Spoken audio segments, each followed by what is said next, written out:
Chris Mannix for SI.com alongside Rowan Ned Carney and Howard Beck. Guys, there is one story that will overshadow the start of the season, and that is James Harden, the Houston Rocket, who no longer wants to be in Houston. The Rockets are entertaining trade offers as we speak. Rohan, what happens with James Harden?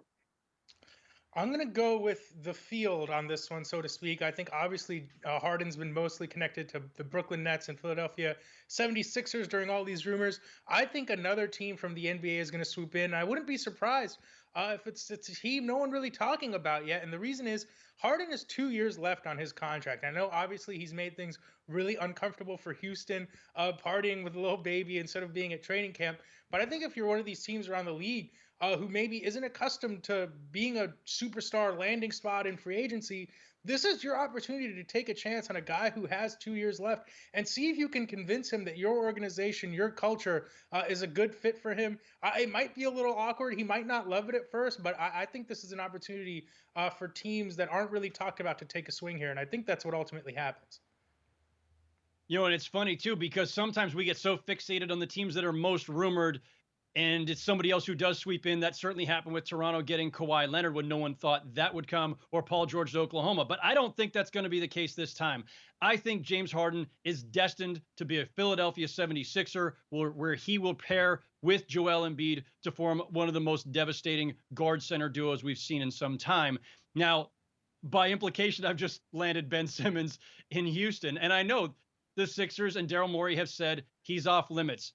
Everybody's off limits until they're not. And the fact is, yeah, the ideal would be to have Ben Simmons and Joel Embiid age together, thrive together, develop together, and be a force for the next 10 years. It's not always that easy. There's more than enough evidence over the last few years to suggest that maybe they won't get there.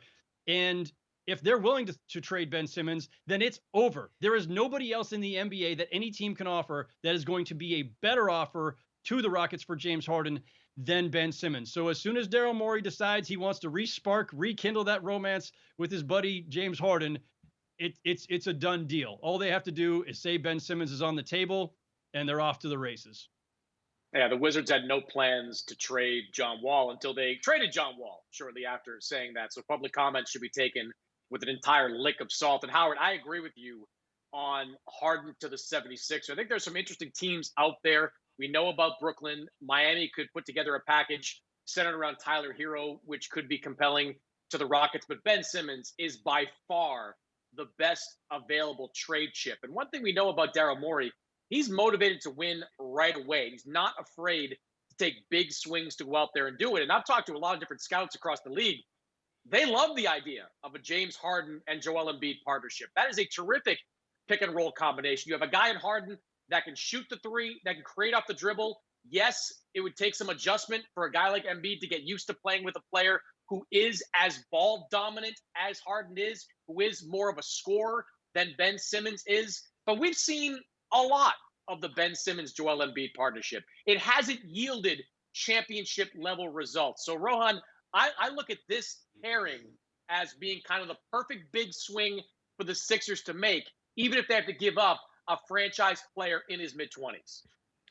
I'm not even doubting the James Harden Joel Embiid fit. I do think they would be very good on the court together. I firmly believe the Sixers, if they trade Ben Simmons, will come to regret that move for years to come. I truly believe that. Simmons is a defensive player of the year candidate already. I believe he's only 24 years old. We know he can lead an offense to great heights if he has the right pieces around him. Would you rather have Ben Simmons for the next 10 years, or would you rather pay James Harden huge money now entering close to his mid-30s for the next 4 or 5? I don't know. I really don't think the Sixers should be looking into trading Simmons. I also think they might be able to get perhaps even a better package or a more useful package for him than Harden, who I think is a little bit of a wild card in a new situation. Beyond that, we're talking about big swings, and I know that's what Daryl Morey loves to do. His philosophy is built around putting stars together, and I respect that. I think what's hurt the Sixers over the last 3 years is they keep taking big swings instead of just, gradually building around the guys they have. Howard, I want to bring you in on that for a second because I disagree. I mean, I think that while Simmons is 6 years younger than James Harden, you have a better chance of winning a championship in Philadelphia with a Harden-Joel Embiid pairing, I think, for the next 3 years, say Harden starts to, decline a little bit after then maybe the next 5 to 7 years of Ben Simmons. Harden is a great offensive player. He is a truly great offensive player. And I think the matching of him with Embiid is just better than Embiid and Simmons. So I think that dynamic is far better than Embiid and Simmons are. Well, Harden, let's just say it like it is. He's one of the most devastating scorers in the history of the game and one of the most efficient, devastating scorers in the history of the game. And yes, I think it's a seamless pairing with Joel Embiid in a way that it was never a seamless pairing with Westbrook or Chris Paul with all the overlapping skill sets. And the fact is, listen, it's easy for us on the outside, media and fans, to say, oh, but you've got this great 10-year window if you keep this young duo together.